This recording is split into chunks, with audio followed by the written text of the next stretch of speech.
4 o'clock on your Wednesday. Thanks for joining us here for 9 News. I'm Tom Green. And I'm Kim Christensen. For the third time this summer, we're seeing birds cause brush fires. This week, 4 birds got into the energized part of a power pole. They were electrocuted, caught fire, and fell to the ground. It started a fire that burned dozens of acres just east of the Denver water treatment plant in Roxborough yesterday afternoon. And 9 News reporter Lauren Scafidi joins us to tell us what's happening and what it looks like there today. Lauren? Yeah, today it's pretty clear. You can see exactly what was burned. It's all of that black brush you see there behind me. The first time an electrocuted bird caused a fire this year was the Quail Hollow fire in Briars last month. That burned 1,100 acres. At the beginning of August, it happened again in Morrison, and a third time yesterday here in Roxborough. It seems to be a coincidence that these happen to have happened this year, and almost surprising when we hear that that's the start. 3 different fires near Denver this summer, the same culprit. Our investigators pinned it down to actually birds. Brendan Finnegan with West Metro Fire Rescue says 4 small birds were electrocuted Tuesday in Roxborough, caught fire, and fell to the ground, ultimately igniting the fire that burned about 35 acres. Pretty much any ignition in the grass fuels is going to start a fire, especially right now. In this instance, these birds were against a core electric power pole. Amber King, the communications manager, says they try their best to prevent this. So things like equipment that goes over the energized pieces on a pole, rubber coverings, cages, all types of things to try to keep wildlife and specifically birds out of the equipment. You know, unfortunately, it's just we can't be 100%. Mother Nature finds its way sometimes. West Metro Fire says electrocuted birds causing fires is not a trend. It's more of a coincidence, especially when people are usually the ones to blame. It was surprising, as you know, most fires, 9 out of 10 fires, are started by humans, and so we'll call this a natural start. West Metro Fire says they've seen this with other animals in the past. For example, a mouse, some squirrels, a chipmunk, a raccoon.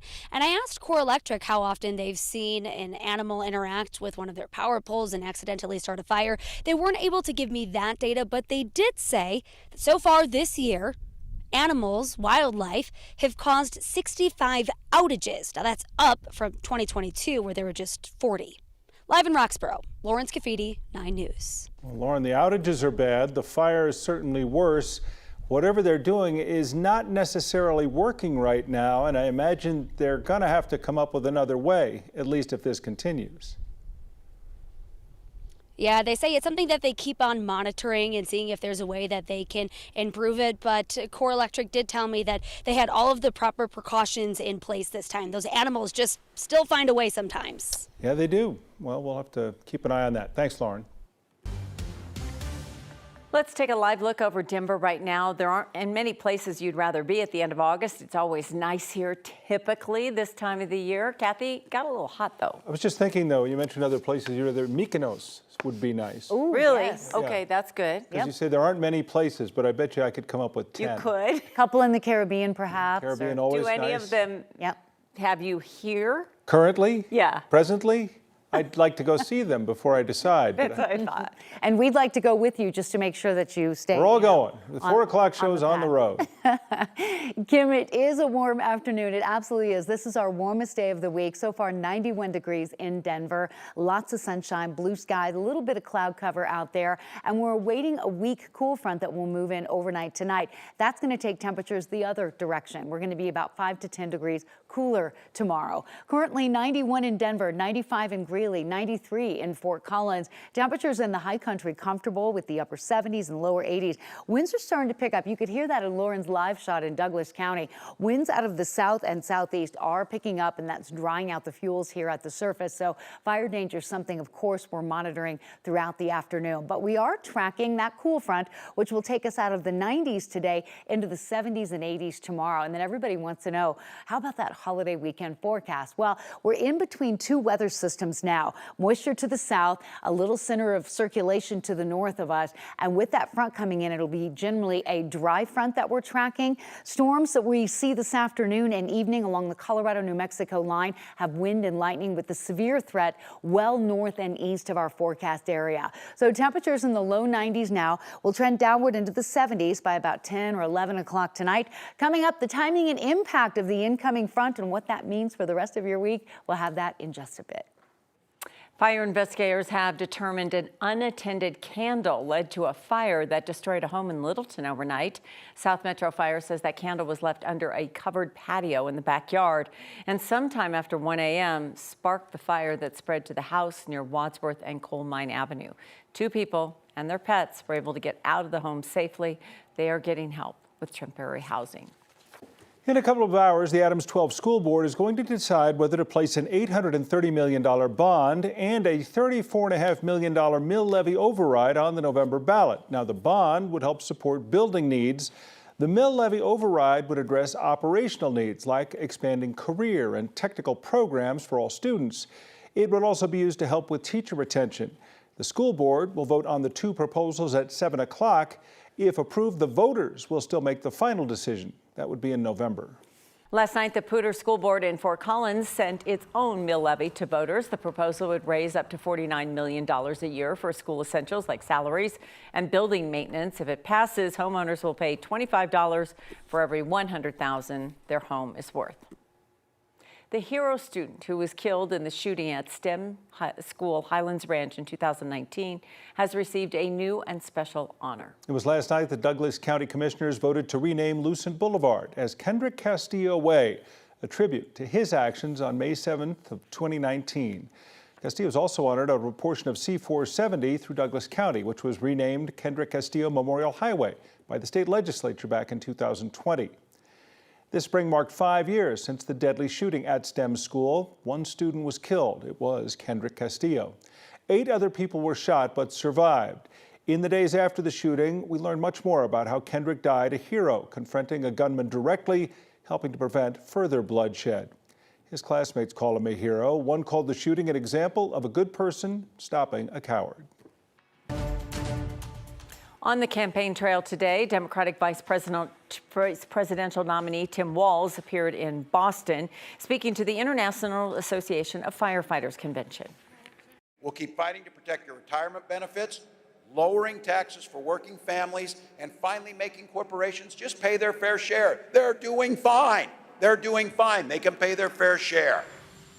Walz will be joining presidential nominee Kamala Harris on a bus tour in southern Georgia tonight. Harris and Walz are also scheduled for a primetime interview on CNN tomorrow night. It will be Harris's first sit-down TV interview since at least July 21st, the day that President Joe Biden dropped out of the presidential race. It airs at 7 our time.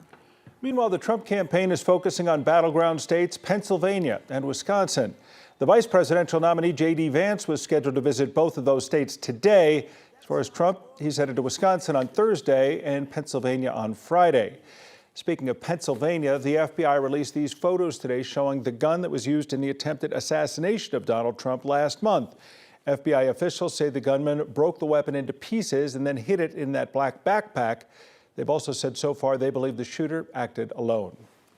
There are train troubles at DIA today, making for a very slow experience at the airport. Former 9 News medical expert Dr. Kamala Sassone shared this pictures of the mess. Her pictures and video show people backed up and waiting in long lines to get on the train in the B concourse. The airport says there was a mechanical issue that caused all the trains to stop. They're running again, but at limited capacity. DIA has not said how long it took or will take to completely fix the problem, but in the meantime, prepare yourself for crowds and long waits. Dr. Hassan said that it took about an hour and 20 minutes to get her to her gate from the terminal. Summer is nearly over, and that's how most people think about this weekend, which is why so many people around the country are planning their last hurrah for the Labor Day weekend. Here's NBC's Sam Brock. This Labor Day weekend, Americans are packing up and heading out in mass. I think it's just a lot of people traveling. The holiday stretch, officially tracked from Thursday to next Wednesday, will break records, according to the TSA and travel site Hopper. Right now, almost 23 million seats are expected to depart from U.S. airports over the long weekend. A key part of that equation, the price of airfares has plummeted, with Hopper calculating the average domestic flight is just $211. That's down 5% from last year and 17% compared to pre-pandemic levels. But it's not just air travel raising the bar.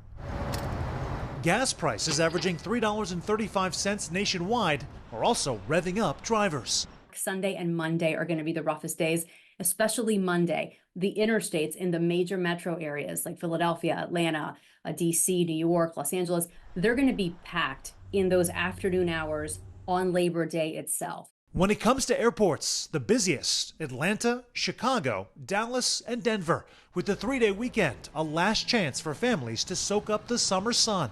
Domestic destinations are outpacing international ones. Seattle's the top destination. It was #1 last year as well, but we've seen a 30% increase in Seattle this year. Why? It's those Alaska cruises. Speaking of Seattle, SeaTac is still recovering from an apparent cyber attack over the weekend that disrupted their website and delayed around 7,000 bags. The record-breaking summer travel season, smooth early, but it hit some speed bumps in July when 47% of flights were delayed and 13% canceled due to that CrowdStrike outage. Now August is on track to close with about 24% of flights disrupted, thanks in large part to Tropical Storm Debbie.